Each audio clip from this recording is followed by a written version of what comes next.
गिबि गिबियावनो आंनि गोसो गोरबो सिंनिफ्राय बयनिसिमबो खुलुमहरो।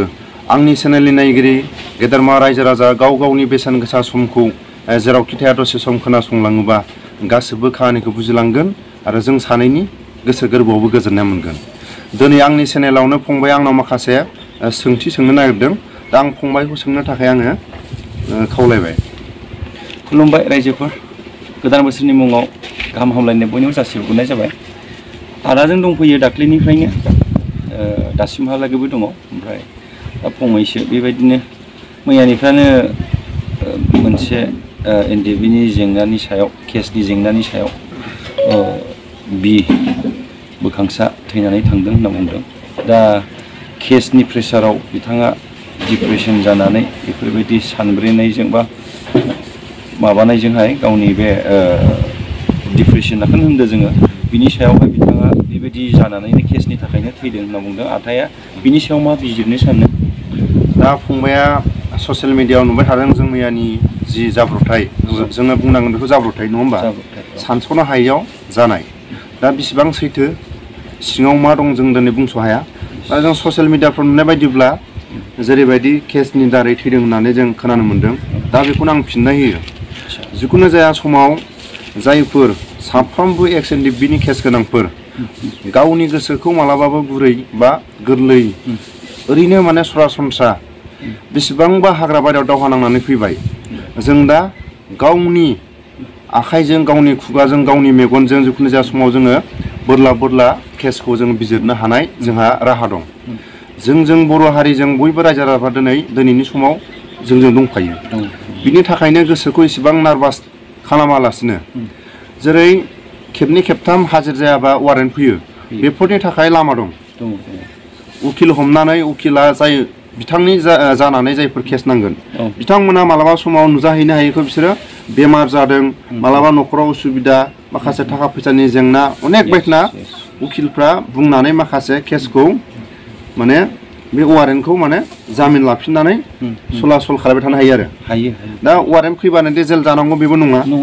औ, बिनि थाखायनो माखासे वारेन्टनि बे जेब्ला हाजिर जायो सिगां उकिल हमनानै लोगोसे जुदि जामिनदार लांफायोबा ओइदिनखालिनो जामिन जाबोयो, जेलाव थांनांगौ दरखार गैया। बिनि थाखायनो आं खावलायो साफ्रोमबो एक्स एनडिएफबिफोरनि माखासे वारेन्टफोर जादोंब्ला उकिल हमनानै दा माखासे केसखौ बेमार सेमार अबेबा जायगायाव कम्पानियाव खामानि मावहैदोंमोन, अनेक जायगायाव माने बाहाना खालायनानै माखासे केसखौ सालायलांबाय थानो हानाय लामा थायो।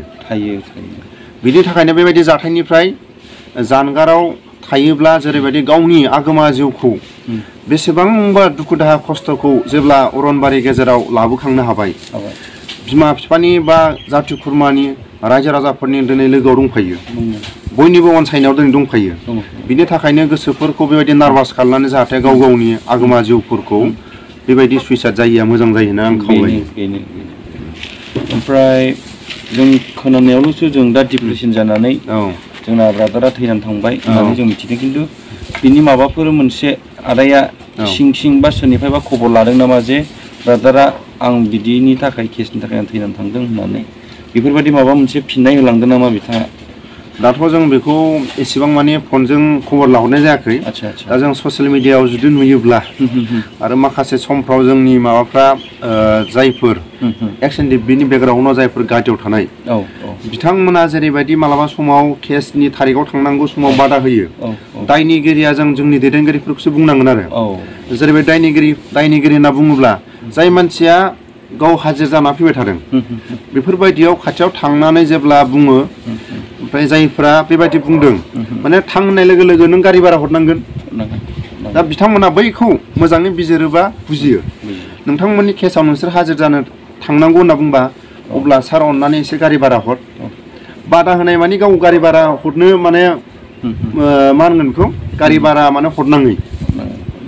थां होननाय लोगो लोगो बिखागोन, सार मा अननानै नों 5,000 बा 2,000सो हर होननानै बिखागोन।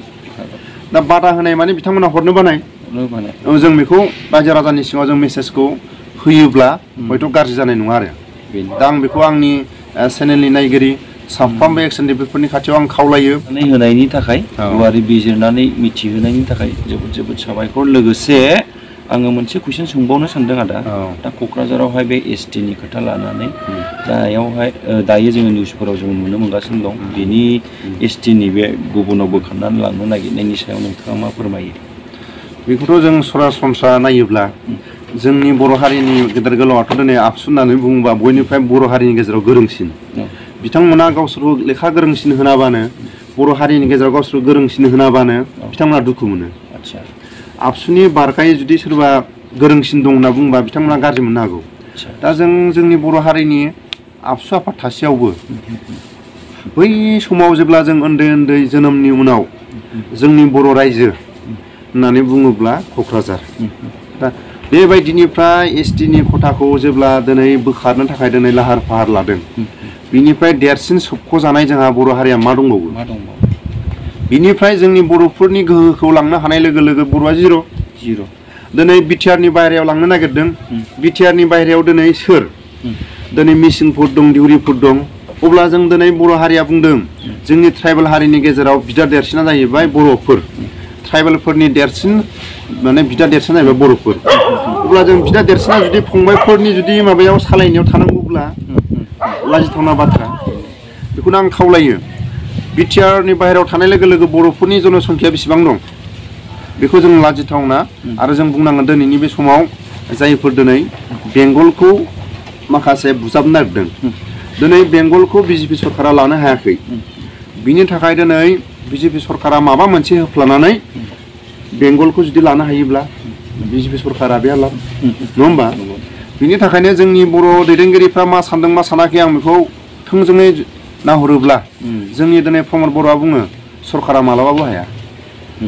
प्रमद बर'नि माखासे खोथाफोरखौ जुदि जोङो नाहरोब्ला मालाबाबो बेहा सोरबा सेन्ट्रेलनि मानसिफोरजों बेहा डाइरेक्ट फन हरनो हानाय बेहा पावार गैया बियो डाइरेक्ट हेमन्त बिश्व शर्मा सारनाव बियो सोंनानैसो माखासे अथरिटि लानानै माखासे मेसेजखौ होनो हायो आरो मोनो जों बेखौ बुंनांगोन दिनै सोरबा हाग्रामानि समावबो जों जेबो मोनाखै सोरबा प्रमदनि समावबो जेबो मोनाखै अब्लाबो जों बुंनांगोन जेब्ला हाग्रामाया रोंबाबो रोङाबाबो माखासे आसाम सरकारनि माखासे खोथाफोरखौ सोंस्लुआलासिनो सेन्ट्रेलजों डाइरेक्ट माने बियो फन हरलाबायनाय जाहाथा खोथा बुंलाबायनाय बेफोरखौसो जोंनि ट्राइबेल हारिनि गेजेराव जों लिडार होननानै जों गनायनो हायो जिखुनु जाया समाव सोरबा माखासे सरकारनि जेरैबायदि जोंखौ सरकारानो गादबदों दिनै सरकारनि खोथाखौनो जुदि जों गनायनानै थाबाय थायोब्ला अब्ला जोंहा लाजिथावना दिनै ST नि खोथाफोरखौ दिनै आबसुनि मानसिया मा खोथा बुंनो जेबो बुङाखै दिनै लांनो नागिरदों दिनै माखासे अफिसियेल खामानि जायैनि सिगां होबथाग्रा हान्जा थानांगोन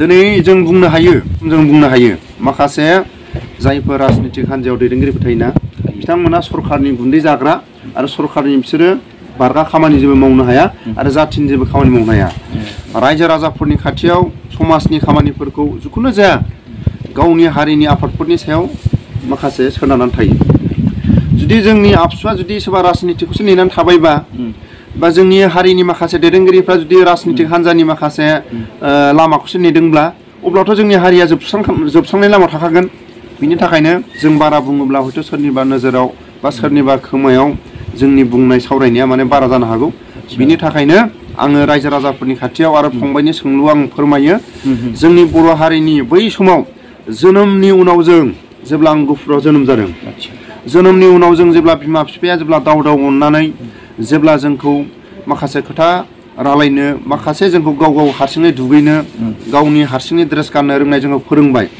बिनि उनाव जोङो क'क्राझारनिफ्राय जोंनि बर' मानसि गेदेर फैदों बै समाव मानसि गेदेर होनना बुङोब्ला जों सानसुमा खुंगुर बै समाव जोङो उपेन ब्रह्म जिखुनु जाया जों आबसुनि समाव सारग्रा मानसिफोरखौ जों जेब्ला सानजानि बर'फ्रा जों मानसि गेदेर होननाय लोगो जों बेसेबा गिदिर बेसेबा माने गोजौ सानोमोन दिनै फैयै जों नुबाय बै समनि बर' हारिखौ होबथाग्रा जाय जोंखौ बर' हारिफ्रा सोबख'ग्रा हारिखौ जेब्ला आसि थुनानै गावनि माखासे थै आरो गावनि महर मुस्रिखौ लानानै जेब्ला सुथुरफोरनि गेजेराव सिनखावलाङो थाबायनानै थाङो गारि गुराजों थाङो सरकारनि खाथियाव जेब्ला बर' हारिनि थाखाय सोमावसारो बेबायदि दैदेनगिरिफोरखौ दिनैनि समाव जोंनि माखासे हान्जाफ्रा रायनो हमबाय बिथांमोननि सावगारिखौ जेब्ला गाफ्लेनो हमबाय सावनो हमबाय बिनि उनावनो दिनै जोंखौ सोबख'ग्रा हारिया दिनै जोंनि माखासे मोनथाय थाखानायखौनो दिनै बर' हारिनि माखासे खुंथाय खुंबोनाय जोंनि बर'